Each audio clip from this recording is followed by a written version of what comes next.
विद्यार्थी मित्रांनो, आज आपण इयत्ता 5वी विषय भूगोल नियम सर्वांसाठी या प्रकरणाला सुरुवात केली होती. त्याचाच उर्वरित भाग उपघटक पर्यावरण रक्षण हे आपण आज शिकून घेणार आहोत.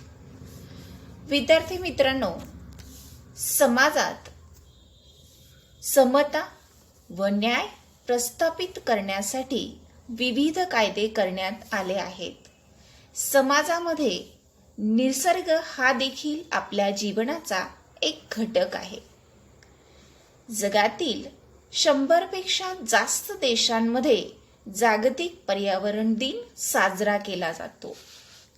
यामागील मुख्य उद्देश प्रत्येकाच्या मनात पर्यावरणाविषयी जागृती निर्माण करणे आणि संपूर्ण राष्ट्राने पर्यावरण रक्षणासाठी पुढाकार घेणे असा आहे. मुलांनो, जंगलतोड, शेतातील मोठ्या प्रमाणात रासायनिक खतांचा वापर, जंगलतोड करून मोठ्या प्रमाणात केली जाणारी शेती, खाणकाम, मोठ्या प्रमाणात होणारी मासेमारी यामुळे साधन संपत्तीचा ऱ्हास होतोय.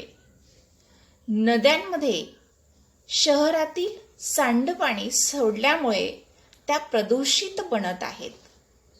त्यासाठी त्या ठिकाणी पाण्याचे जलशुद्धीकरणाची यंत्रणा उभी करणे आवश्यक आहे.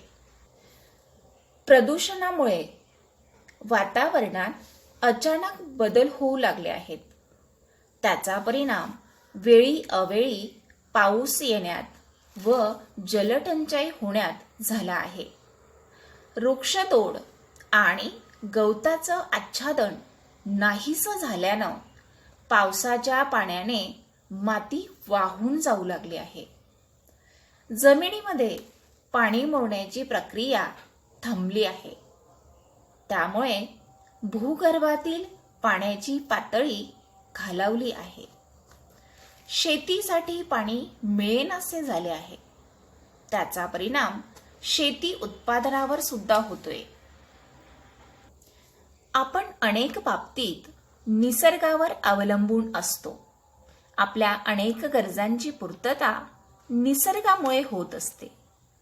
आपण अशाच वेगाने नैसर्गिक साधन संपत्तीचा वापर करीत राहिलो तर आपल्यानंतर येणाऱ्या पिढ्यांना नैसर्गिक संपत्ती पुरणार नाही. यासाठी नैसर्गिक संपत्तीचे जतन केलं पाहिजे, ती काळजीपूर्वक वापरली पाहिजे. म्हणूनच पर्यावरणासाठी, पर्यावरणाच्या रक्षणासाठी नियम आणि कायद्यांची अत्यंत गरज आहे. जगातील 100 पेक्षा जास्त देशांमध्ये 5 जून हा जागतिक पर्यावरण दिन म्हणून साजरा करण्यात येतो. मुलांनो, माहीत आहे का तुम्हाला? हे तुम्हाला माहितीच असायला हवे.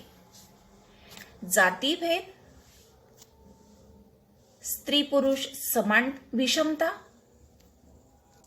आणि स्त्री शिक्षणाचा अभाव हे आपल्या समाजातील प्रमुख अडथळे होते. ते दूर करण्याचा प्रयत्न महात्मा ज्योतिबा फुले, राजर्षी शाहू महाराज, डॉक्टर बाबासाहेब आंबेडकर यांनी केला. शिक्षणाच्या म्हणजेच स्त्रियांच्या शिक्षणासाठी सावित्रीबाई फुले यांना मोठाच संघर्ष करावा लागला. त्यांच्या सहकारी फातिमा शेख यांनी त्यांना मोलाची साथ दिली. महर्षी धोंडो केशव कर्वे यांनी स्त्री शिक्षणासाठी मोठे कार्य केलेले आहे. या सर्व समाज सुधारकांचे कार्य आपल्या समाजात चांगले बदल घडवून आणण्यास कारणीभूत ठरले.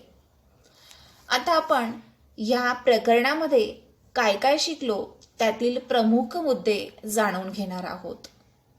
आपण काय शिकलो? सगळ्यात सुरुवातीला माणसांसाठी असणाऱ्या नियमांमध्ये बदल होतात हे आपण शिकलो. पूर्वीच्या काळी नियम हे धार्मिक परंपरा आणि सामाजिक रूढींच्या स्वरूपात होते. त्यानंतर आपण शिकलो की अनिष्ट आणि अमानुष रूढी आणि परंपरांच्या विरोधात कायदे केले जातात. अशाच प्रकारे या प्रकरणाचा अभ्यास आपण पूर्ण केला. सर्व विद्यार्थ्यांनी या प्रकरणाखालील दिलेला स्वाध्याय संपूर्ण प्रश्नांची उत्तरे आपल्या वहीमध्ये लिहून काढायची आहेत.